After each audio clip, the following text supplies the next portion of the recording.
We're live. Well, I'll be using, even though normally in this room with so few folks, I would not need the mic. My family would assure you I do not need the mic, as well as our corgi who can hear me from far away. She said, I do not need the mic.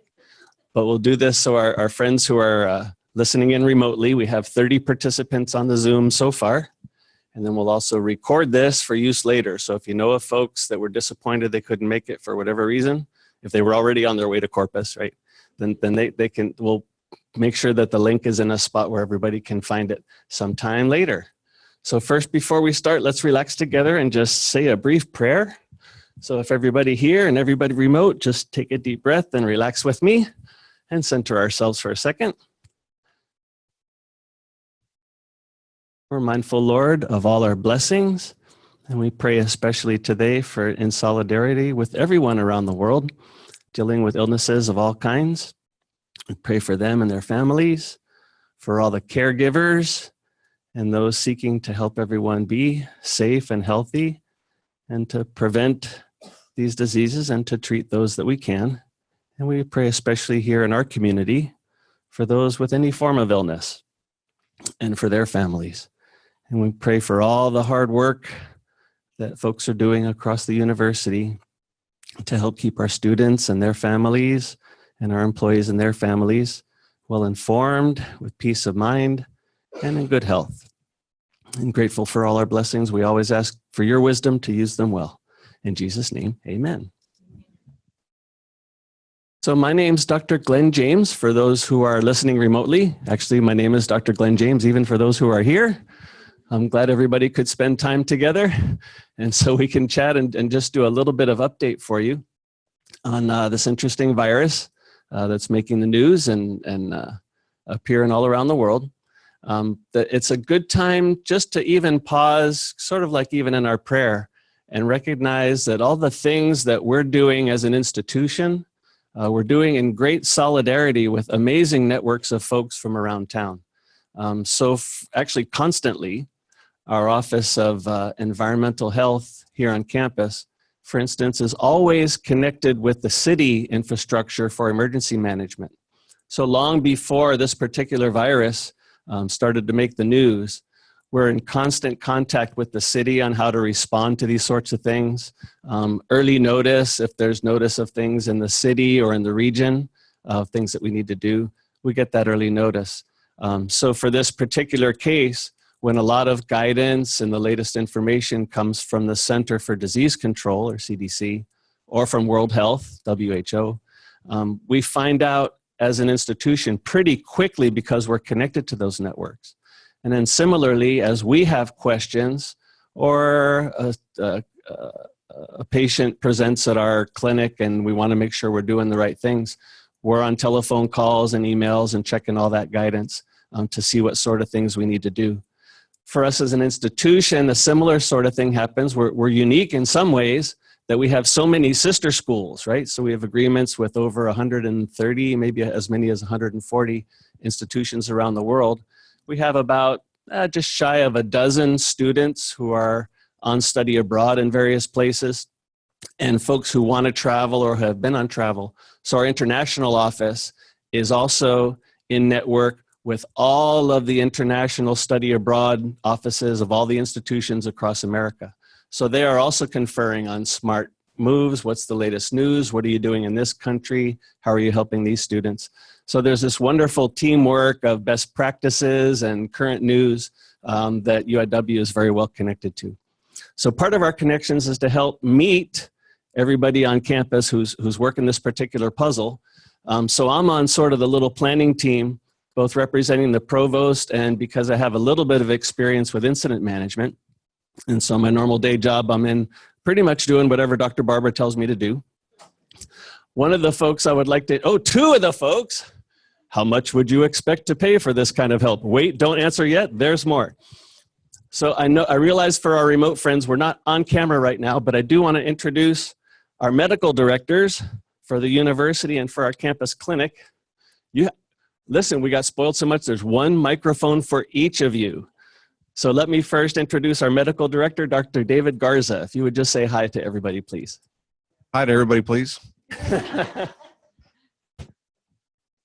And then our director for the campus clinic. Hi, I'm Dr. Rhonda Gottlieb. Nice to see everyone here. So the folks remotely, especially, you'll see that the slide deck was stolen, plagiarized, corrected or updated from Dr. Garza's work. This is actually an identical briefing that he brought to the academic deans just about a week ago. We've put in some updated information. We've learned a little bit since then, but we'll start sort of with that to get everybody up to speed and sort of share good basic learning information about the virus and the general circumstance.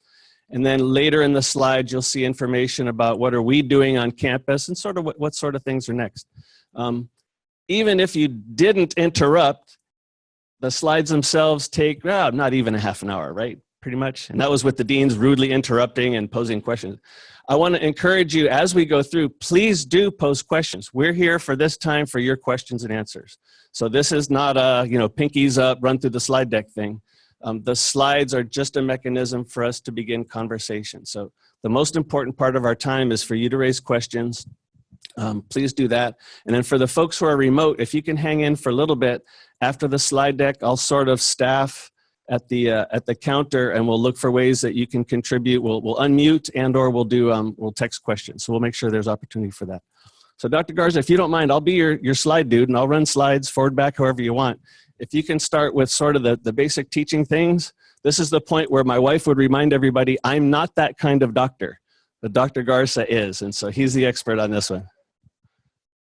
So thank you all for coming today on a Friday before spring break. I know it's a bit of a challenge. However, the most important point I can make is that there's no vaccine. There's no antibiotic for this thing. The most important tool we have is education. That's number one. I just got off the phone with my wife, who is in Dallas, taking care of my son, who's in law school, who needs some extra mommy time right now. Her sister works in Austin for a church, and she wants to get masks for everybody. And I said, obviously she hasn't read enough. And she also wants to know what they're going to do in church with the communal wine and all that stuff. My wife, being resourceful, says, well, you get the little shot glasses, the little, disposable glasses, gets away from the communal wine. So anyway, education. And there's so much out there and people still aren't listening. So, February 11th, we called this thing COVID-19. It stands for Coronavirus Disease, found in 2019. Very clever name. We think, we're pretty sure that came from Wuhan, China. And that happens to be an area where there are a lot of open air markets, live and dead animals. Coronavirus family tends to be spread from animals to humans. This is how the swine flu came around, bird flu, those kinds of things. Bats, camels, all kinds of vectors. This on the left is a electron micrograph of a virus, and on the right is the little yellow corn kernel things are viruses coming out of cells in a petri dish. Next. Signs and symptoms, basic. Fever up to 100.4, that kind of a minimum 100.4, dry cough, and some chest symptoms, maybe some wheezing, maybe some chest pain. The cough is not usually productive. There aren't usually other major symptoms, but these are the main ones. So if you can remember those, that would be good. The major risk factor is, a few weeks ago, was being in China, in that area, or be in close contact with somebody who was in that area. That's changed in 2 weeks, as I mentioned to the deans. Now it's Italy and 80 other countries that are kind of lighting up around the globe. I was looking at California a little while ago because we're having to ask questions about what are our athletes supposed to be doing, and it changes from day to day. So that's the disclaimer, it changes from day to day. So the incubation period could be as little as 2, most as 14 days. So that's where the number 14 came from, that 14-day self-monitoring, self-quarantine, whatever you want to call it. It came from these recommendations. It can last on inanimate objects, surfaces, for hours. Okay, next. So the majority of people who get seriously ill and die are older people. I don't want to offend anybody, but that means in this case, 55, 65, older, and other comorbidities. In other words, diabetes, blood pressure, cholesterol, immune deficiencies, those kinds of things. Also the very young. So just like flu, same people at risk. This person is the one who they call the whistleblower, Dr. Lee, and he was 33. He was an optometrist or ophthalmologist in China. And he said, look, there's a problem here. And they said, no, there's not. Anyway, so he unfortunately expired as well. He was at the very middle of it, so he got it really hard. And that's probably what took him out. So next. Got it. So we think this spreads person to person. The rule of thumb is if there's somebody who's sick, be at least 6 feet away from them, whether it's a cold or flu or some unknown thing. But also, it could be spread, if I touch this and then somebody comes back and touches it a little while ago, later, it's going to be the same thing. It can be, because it can live on surfaces, unfortunately. Next.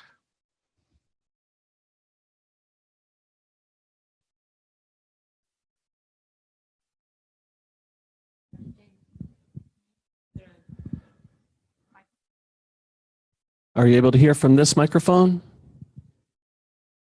Hang on, we'll open the participants so we can hear you. Positive attitude. Looking forward to just meeting you and you meeting us and just having a nice conversation and seeing how things The go. presentation now?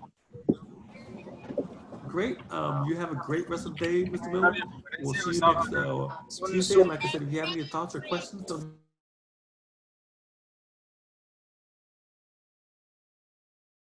Yeah. Because I can see the meter there. So that sounds better. As with colds and flus, people are most contagious when they're the sickest, coughing and sneezing and just hacking up stuff. Same thing with this. Okay. So as you get better, as you become less symptomatic, you become less contagious and less dangerous. Okay. How efficiently does it spread? Very efficiently, maybe even more efficiently than the flu. We're not sure. We're still studying this thing. We don't know. Next year, we're going to know a whole lot more. Then we can look back and say, okay, how did this thing work? Okay. So my comments here were about China. A couple weeks later, now it's all over the place. Next. So the risk factors were recent travel to China, close contact with somebody who was recently in China, age over 60, presence of other underlying medical condition. Yes, sir. Yes. Go ahead and repeat the question if you would, just in case. Yeah, the question is, what is happening now at the epicenter of the infection, which was Wuhan, China? My reading today is that there are fewer cases on a daily basis coming out because they did such a great job. Sorry, I'll work out. Such a great, cover that cough, such a great job of containing it. So next slide, please. Gotcha. Yes.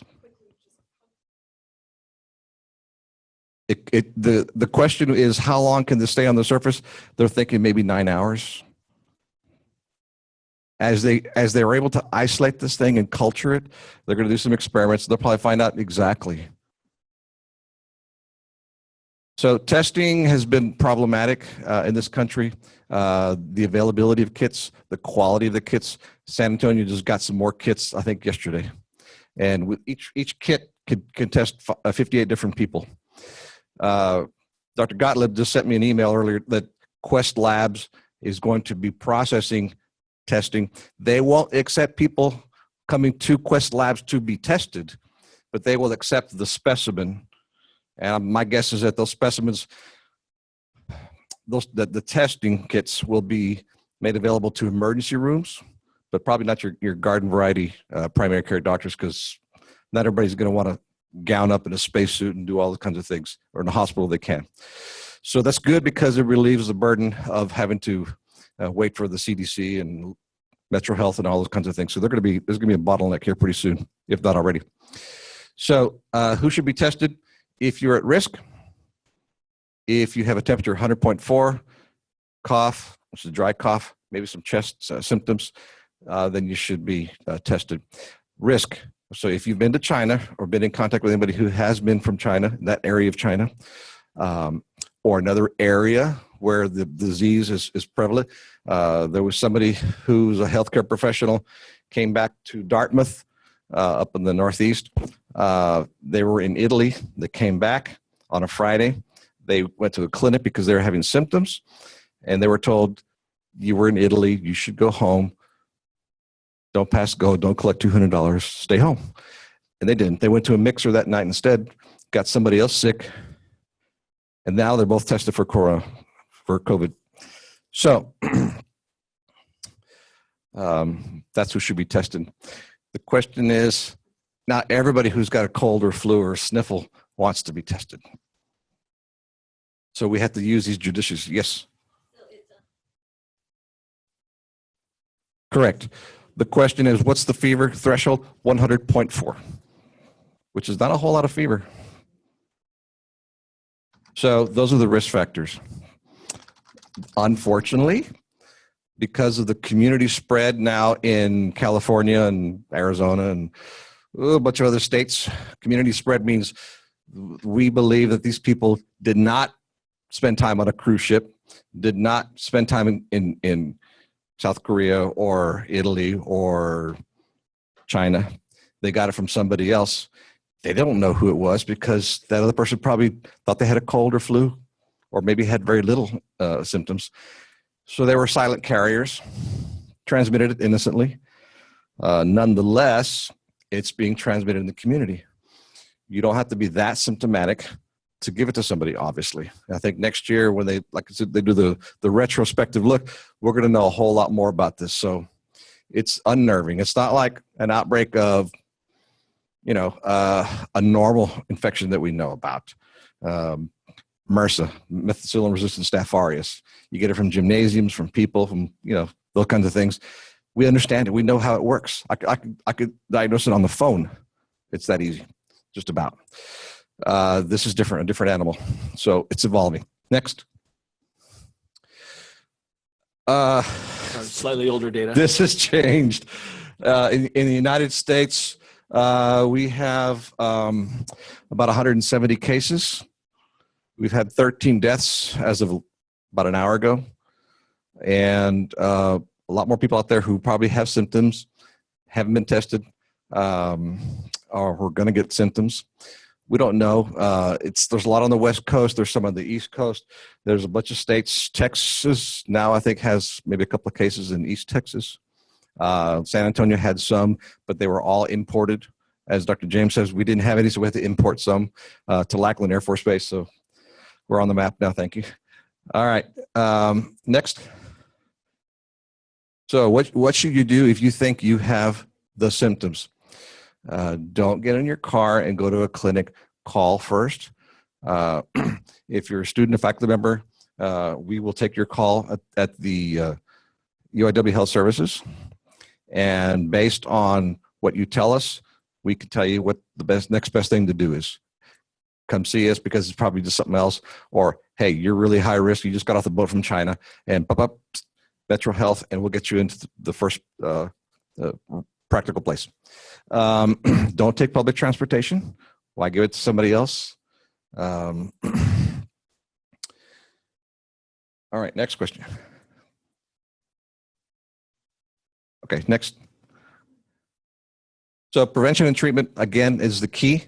Avoid close contact with people who are sick. Avoid touching your eyes, nose, and mouth. Stay at home if you feel sick. At the medical school, we had 2 people down the hall who just had little moquitos and stuff. They stayed home. Or maybe it's because it's before spring break. Anyway, that would never happen, I know, here.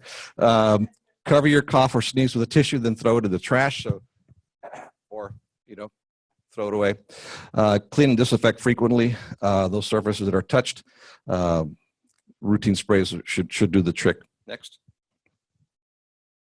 So I'm not going to repeat this. You've already seen this 4 or 5 times from us. It's on the CDC guideline. If you Google Corona, you're going to get this in 2 seconds. Okay. These are the basics. I'm not going to be redundant. Next. Travel. There's travel bans. to China and probably some other places. If you're not sure, you will find out when you try to make your reservations. You can also go to the CDC website. The first thing that pops up on the CDC, the first banner, Corona, big old virus. You can't miss it. It's right there. It's the first thing you see. It tells you everything you need to know and more. Okay. Next. So stay informed. Take everyday preventive actions. Seek medical care if you feel sick. Right now, we're trying to guide our coaches on some athletic trips, and some are yes and some are no. And my disclaimer is check every 24 hours, because I'll be doing the same thing too. You know, I rendered 3 opinions today, and tomorrow I might change my mind. Okay, so so CDC website. Next. That's redundant. Next. Okay, so at the university level, it's essential that we communicate information that is informative without being unnecessarily inflammatory. We had a call 2-3 weeks ago. Somebody says, well, I was in the same room with somebody who's Asian, and I'm concerned. All right. So if they had a hacking cough, and they had their suitcase with them and said just got back from Wuhan, okay, fine, but they probably didn't. So we have to avoid stereotyping and stigmatization. Okay. The other thing is panic.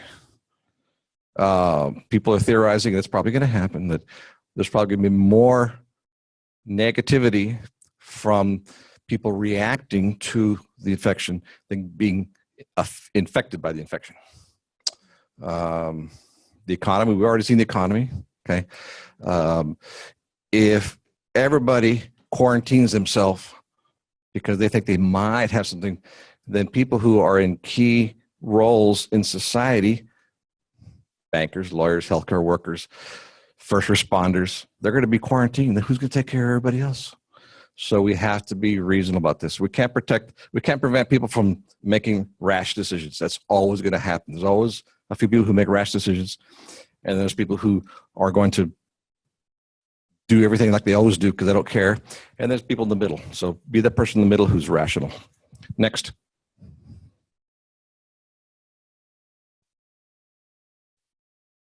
Okay, so I had 5 seconds of fame last night on News 4, which is cool. What Keo says, the vast majority of people aren't going to have the infection. If they think they have it, they probably don't, especially here because we don't have it here in San Antonio. Okay, hopefully that doesn't change. We're on neither coast, so hopefully we'll play it safe. But the vast majority will not. Okay, yes, sir.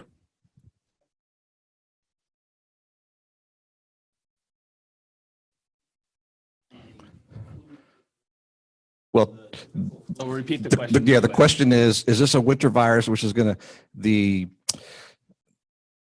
prevalence of which is going to get better as the weather warms up? 2 weeks ago, I said yes, but I've been told that not necessarily. So we don't know what's going to happen until it happens. So in the summer or the fall, we're going to go, wow, this thing didn't go away. So they're thinking that we shouldn't tell people, oh, just because it warms up. Yes, there are respiratory symptoms, but some people also get GI symptoms. That's not on there, but those are the lesser symptoms: diarrhea, upset stomach, heartburn, nausea, those kinds of things. Those are the lesser symptoms. But we were thinking initially this is going to be a respiratory illness, which goes away in the summertime. But have you also heard of the summer flu? Yeah, I have. So, and in South Texas, we have like early summer and late summer. And so people get stuff all year round. So we shall see. Next. So prevention at the university level, same recommendations. Encourage students to frequently wash their hands. Encourage students and faculty to contact a medical professional and stay home if they are feeling sick in order to prevent the spread. Avoid close contact with people who are sick. Teach and encourage the right way to cover a cough. Maintain an illness outbreak plan within your institution, and we have one. Implement a routine facility cleaning plan. We have one, and we've had to use it. Next. Don't travel to China and all the other countries that are affected. There are about 80 of them. Do not use face masks. Okay. A face mask is not indicated unless you are high risk for infection and you've got a cough and you don't want to spread it to anybody else. If I walk into the mall that just got cleaned with the face mask thinking that's going to prevent me from getting sick, and I do this, and the guy with virus just touched that, I'm probably going to get it. Face mask didn't do anything for me. Okay. It just prevents you from giving it, not from getting it. There's a run on face masks right now. People are selling all kinds of crazy things. And now the supply is down. So those of us who do need them don't have access to them like we used to. And the price is going up really sky high. People are gouging. Welcome to America. Okay. Don't show prejudice just because of somebody's country of origin, ethnicity, whatever. Next. So these are some things that we're doing. If you like. Oh. Test one, test two. Oh, this is good. So this is Glenn back again. So the first thing we did as a university was implement the same sort of little planning team that we do for any incident. So if there were a flood or a storm, we got a teaming group together and of course brought our 2 doctors in right away because this particular incident is medical. You heard Dr. Garza share that our main strategy across the institution is to inform and educate because right now there are 0 cases. In UIW, there are 0 cases of concern nearby. There's nobody infected visiting the university. So the main strategy for a while is simply to do exactly like we're doing, sharing, answering questions, and educate as many as we can. And certainly bring these messages to people that you know outside, other classmates, roommates, teammates. That's the best thing we can do. The everyday precautions are the same ones that CDC recommends to all institutions, including universities. And so that's what we're doing to share. The triage, the clinic cases, is what our doctors are doing. So as folks are presenting, they're treating folks like normal. And if anybody seems to have any illness that might be spreading, we're being a little more conservative and asking folks pretty much to stay at home for 14 days and then to stay in touch if their symptoms happen to be more serious. And that's the easiest way to prevent spread of whatever illnesses folks may be presenting with right now. In particular, the folks probably working the hardest and a close second to our medical doctors is our international office. So they're doing several things right now. You heard mention that Dr. Garza has reviewed several athletic trips to see if those athletes might be going to high-risk areas in the US, and our international office is doing that in multiple cases. So there's sort of 3 baskets or 3 radars that they check. They showed me the spreadsheet. One is our short list of students who are on study abroad. So there's still 9 as of today, but 2 of those are a very short service abroad trip that already return travel is scheduled tomorrow. So as of tomorrow, there will be 7 students outside the US. There's a few service abroad trips planned from now through May, and then a second set through summertime, right? So June through July, or May through July. So all of the planned trips are on their second radar, and the international office is already looking ahead for any areas where those trips are planned that might be affected by these constantly updated CDC recommendations. And then the third is faculty-led trips, parts of courses, or summer excursions that are already planned. The international office also has a radar of those. So I call it a radar because on this same spreadsheet, our international team lists all the details of the contacts where they're going, and immediately below keeps a list of the countries or regions where they're going, and several times a day updates that little radar. So if any of those statuses change, they see immediately whom they need to contact or if they need to plan on changing the itinerary for any particular trip. So far, we've had multiple planned trips canceled and 1 or 2 folks return to campus from areas that we saw that the level of concern was raising. And the general strategy for the international office has been really to look at 2 things. And so this is some of the questions that you and I had been looking at. There's 2 general risks to either our students or employees that might be outside the US. So the first and obvious risk, of course, is a health risk. So if we see that in a particular region that the level of health risk is increased, that's what we learned from CDC, that's one reason where we might change someone's itinerary or recommend that they return to the US. And then the second risk, which is really admirable, and so this is sort of the extra conservative care, is that the international office also monitors if travel out of that region is looking like it might be restricted, even if the health risk remains low. And so the plans are to make sure that we change an itinerary or cancel a trip or return someone home before the travel from that region becomes difficult. And so I know for a fact one of the students we've already returned to campus, that was the reasoning for that decision. The health risk was still not declared critical yet, but we observed that the travel was about to become difficult. So we had that student return home. They're back safe, self-monitoring home for 14 days. So it's all nice conservative ways to care for folks. So I just wanted you to kind of share at least a little bit on how the international team is reasoning to care for the folks that we know of that are outside the States right now. Then that last line there is prepare contingencies. I won't bore you with the details.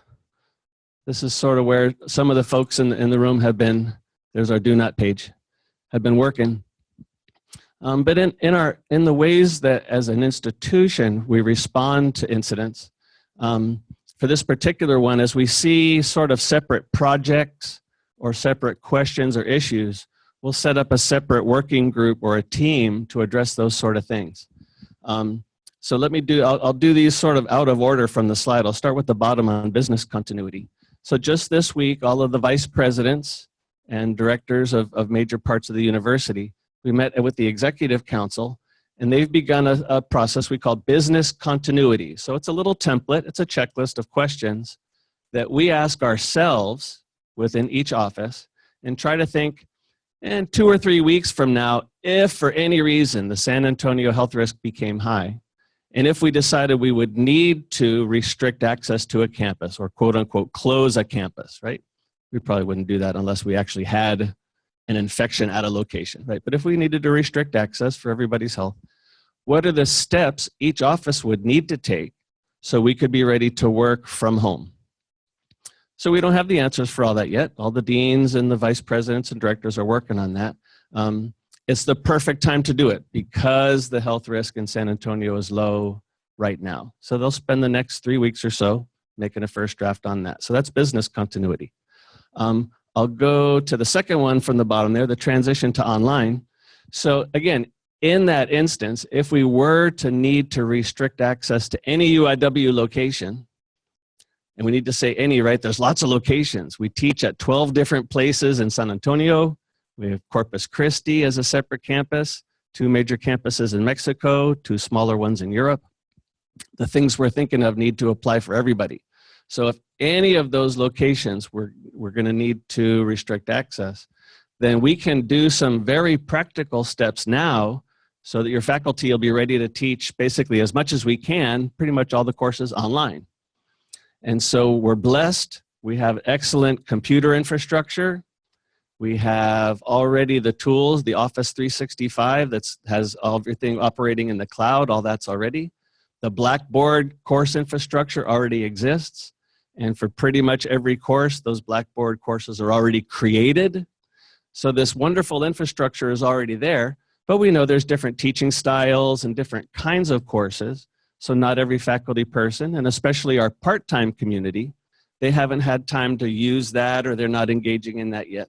So the deans are working with all the faculty already and doing basic steps to make sure all of the faculty are doing just the basics on Blackboard.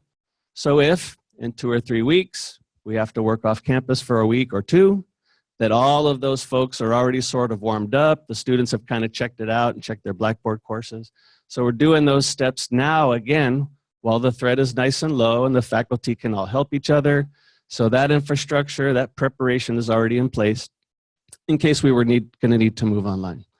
So far as of today, even with all the crises across the US, there's only one university that has had to take this step so far, and it's in Washington State, where the health risk is very high. So it's smart, tell everybody work from home, and they've moved all their academics online. So we're preparing that we can do that if things in San Antonio got more serious. And then the last one, we can help dispel some rumors for you. So in residence hall scenarios, again, let me reiterate, everybody repeat after me. How many cases of the virus are there on campus? 0. How many high-risk cases are there on campus? 0. Please tell both of your friends, post it on Facebook, tweet it out. There's no cases, all right? So what we're doing, the same way that we're doing business planning and the academics planning, we're also making some space on campus so that we can take care of folks and provide compassion and care for those who can't go home. So our main scenario is, I'm not feeling real good, I call Dr. Rhonda. She runs a little checklist of symptoms. Have you been to any place more dangerous than New Jersey? I say no. She says, go home, take fluids and rest, come back in 2 weeks. So again, I'm not that kind of doctor, so I'm oversimplifying, but not much. So in general, we're trying to stay healthy, rest at home, and avoid cross-contamination with our friends and neighbors. If something were to be more serious, we don't handle that on campus. We call for professional help and then deal with hospital, San Antonio Metro Health District, and do those sort of things. So we do have some students who might not be able to get home. So what we're doing right now is we're evacuating Avoca A so that we have a place so that if you get sick tomorrow, but your home is in New Jersey, right, and you can't go home for 2 weeks, you know, we don't want to put you on public transportation. We have a comfortable place to keep a student here self-monitoring with all the support that we can provide. So Residence Life, who can make sure we can bring meals or supplies, or I ran out of bunny slippers, or I need a smock or something to rest in, need some more Gatorade. We have infrastructure that we can help folks. So Avoca A is being evacuated now before we have anybody that needs it, so that we don't have an emergency situation. We need 24 hours. We have to move these 25 residents right now. And it does a couple nice things. So once Avoca is clear, so now if a student comes to the clinic not able to go home to rest for their 14 days, they can go right away within the hour, have a comfortable place to be, someplace we can care for them, or even if it's a case where we take care of them for a day until their family can come and transport them safely back home. So as folks, if there's any concerns about what we're doing in Avoca, we need to have a quarantine. We don't do quarantines. The hospitals with the fancy equipment, they do quarantine stuff.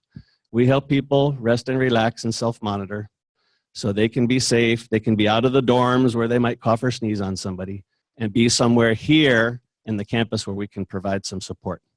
So that's kind of what's going on with the Avoca thing too. You now have the latest and greatest scoop.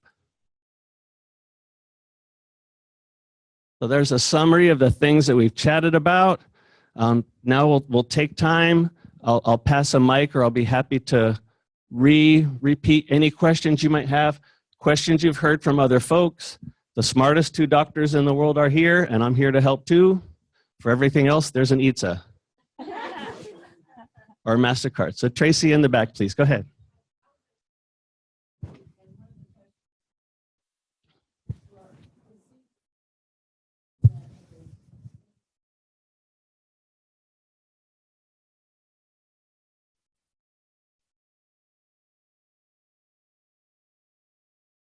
So a question came from faculty.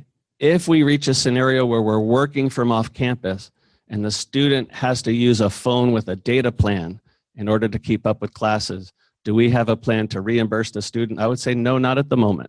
So our strategy will be to try to pair up students with other resources like friends, roommates, library, where they can get to a resource that won't cost them data costs. Is that okay, Sandy? Sandy's doing the bobblehead agreeing in the back there. Yes, please.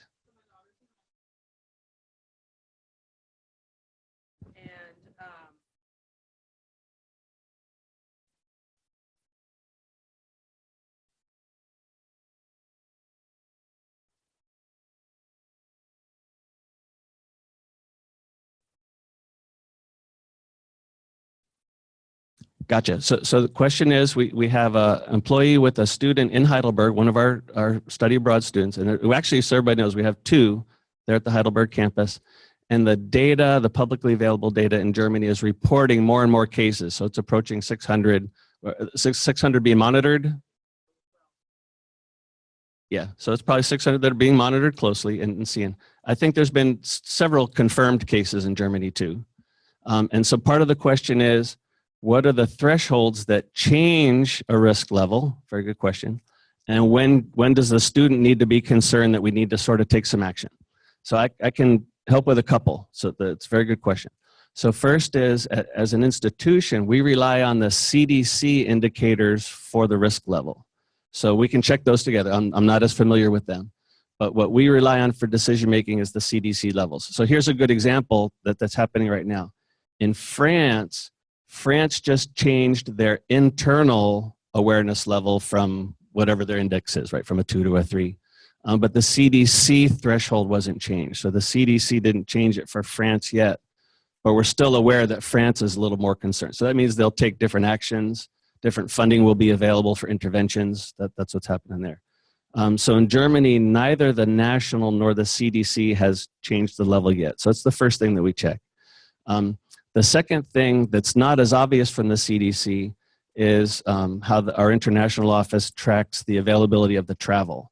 And so they look for travel cancellations, limitations at airports, and then public notices within the country on any travel restrictions that are being deliberated.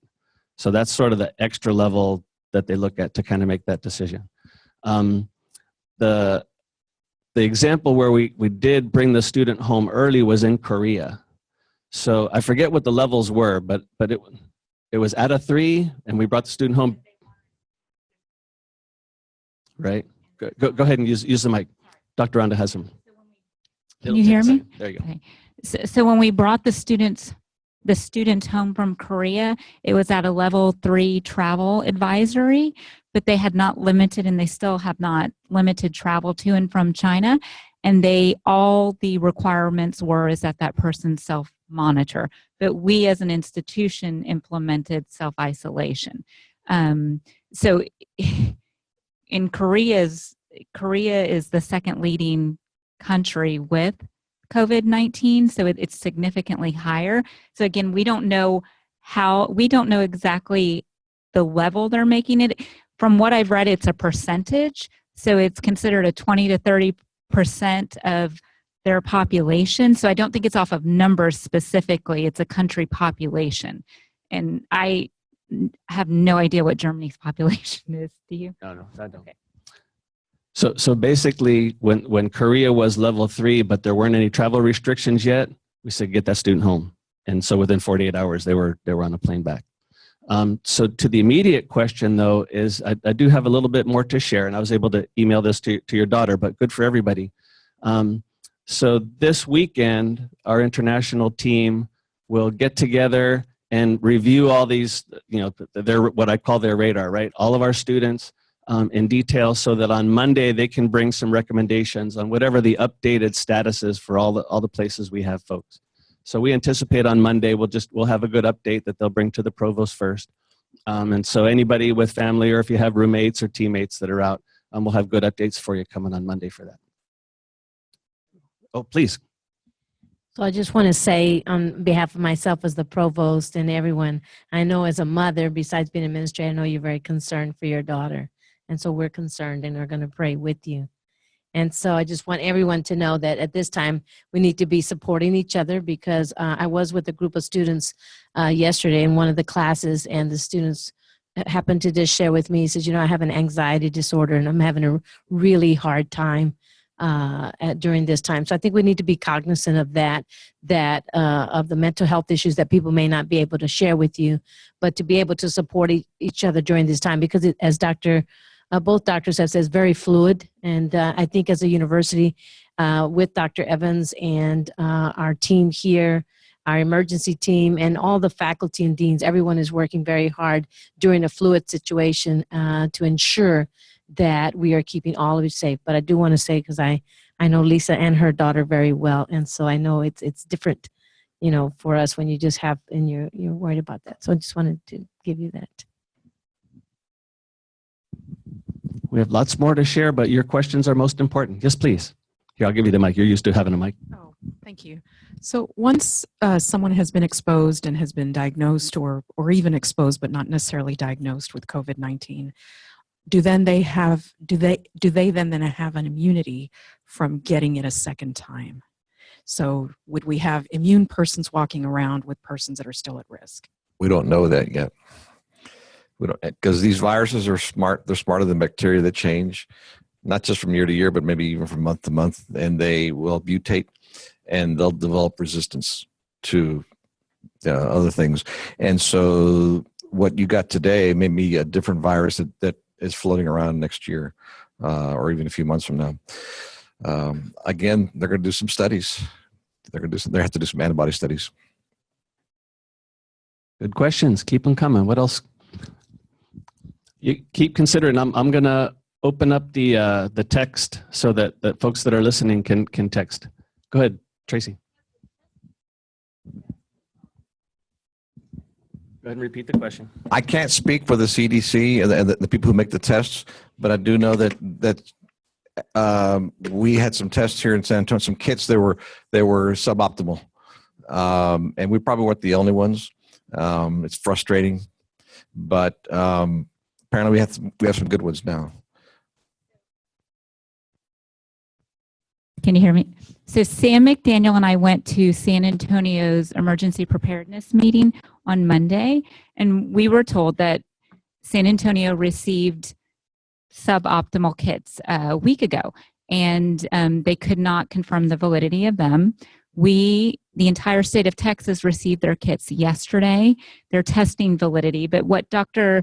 Garza mentioned is that Quest did get the testing ability, and they at this second don't have any guidelines, so they couldn't tell me if it would be sputum, if it would be, I'm sure everybody's had a flu swab by now, but they couldn't tell me because they haven't even released it what type of testing it would be. So I'm told to call back on Monday and they'll have all those results for me, and we'll definitely keep you updated.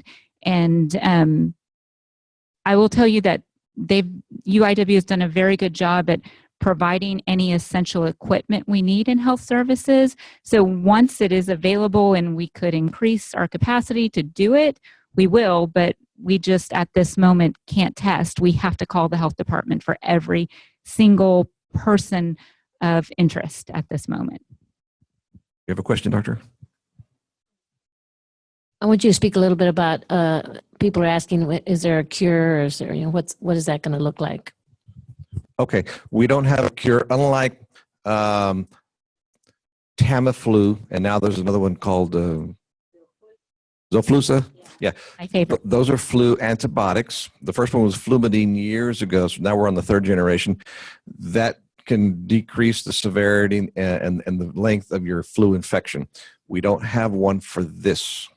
We don't even have one for the type of coronavirus that came out years ago.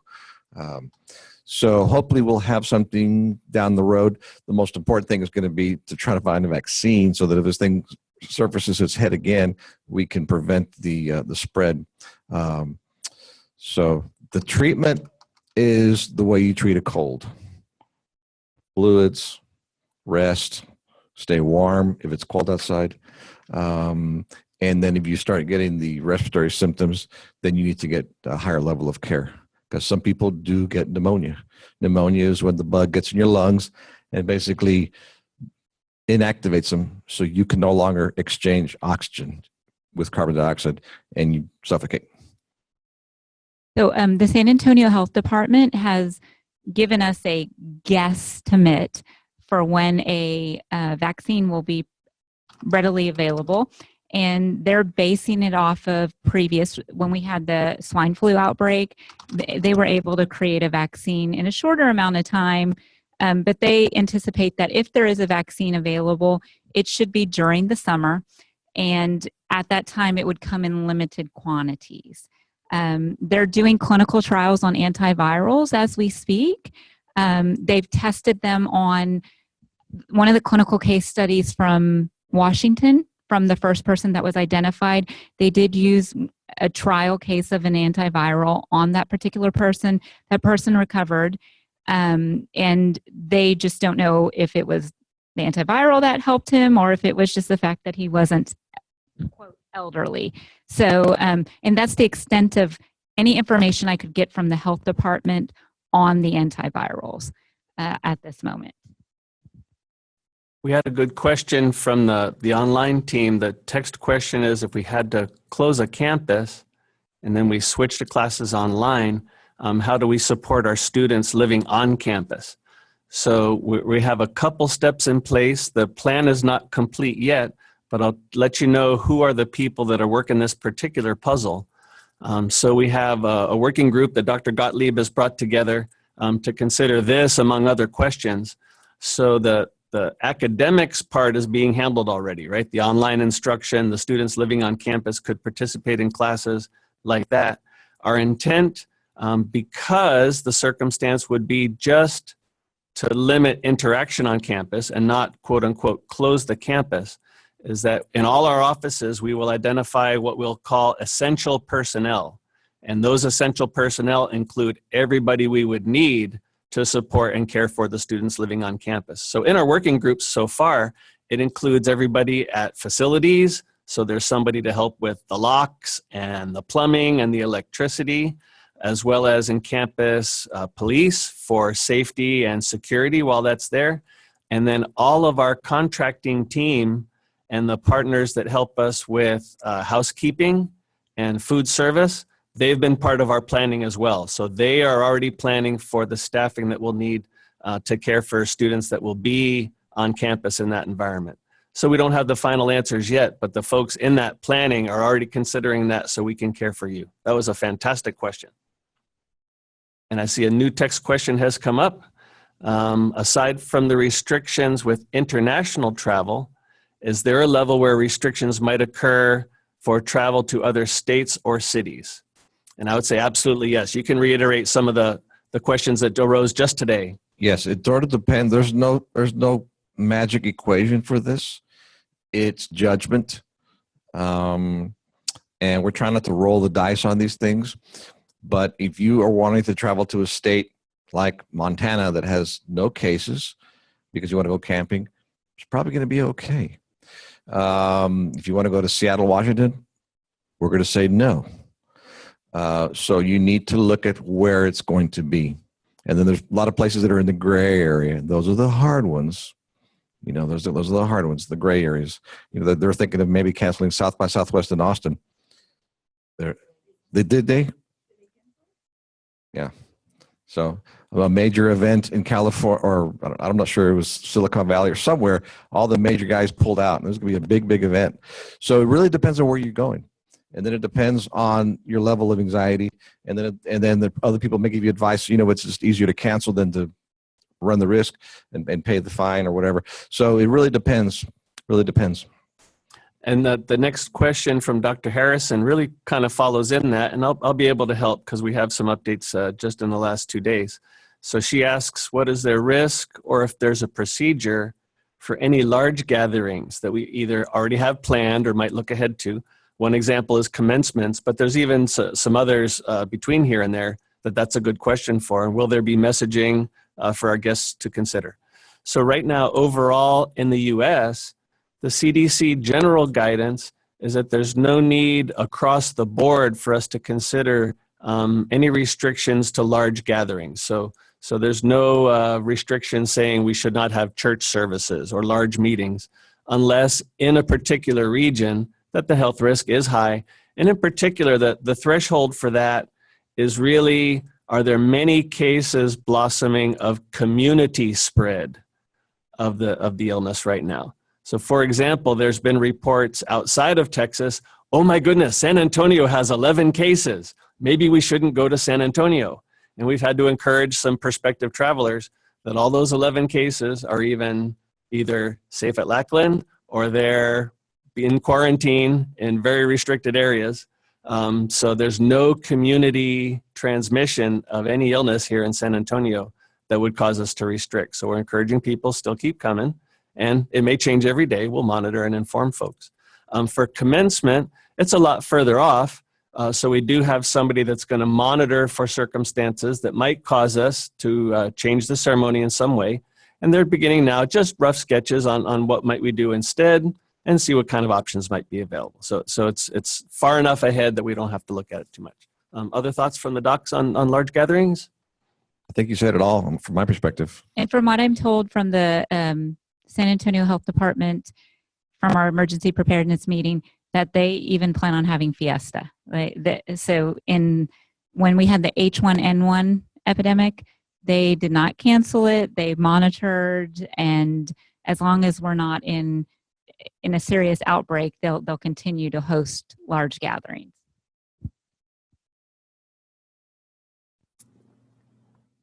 Now, certainly it's the end of questions I see right here. We have no rush, here on the incident team, and some of our senior leadership is here as well.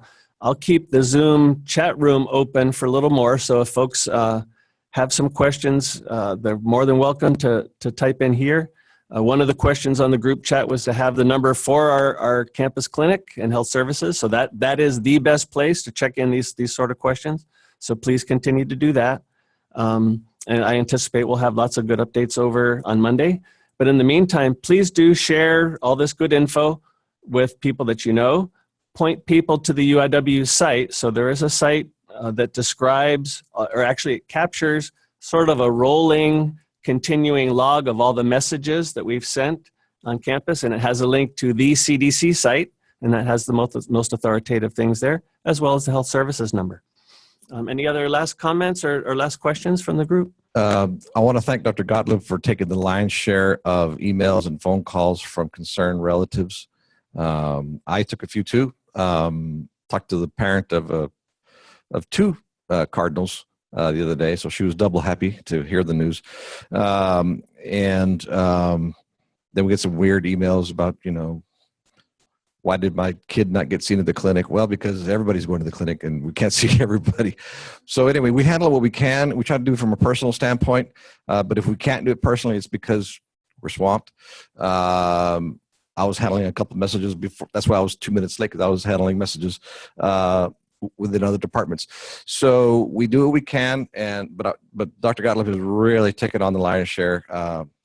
So kudos to you. And I'm happy to report that we are getting help. So it's just obviously a process, because they're medical professionals, so that we have to do background checks and safety checks, but we will definitely have more help and more availability as we need. If for some reason that scenario occurs again, where there are too many people coming in, walking in, we've sort of changed our process to allow for some screening. We're doing some emergency screening, and if your student, child, employee, or self is not considered high risk and we are full, we may refer them to an urgent care, and we'll have a list of closely listed urgent cares to send people to.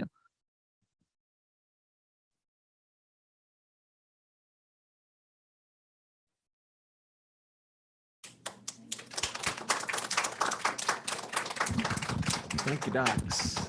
Thank you so much. Got it.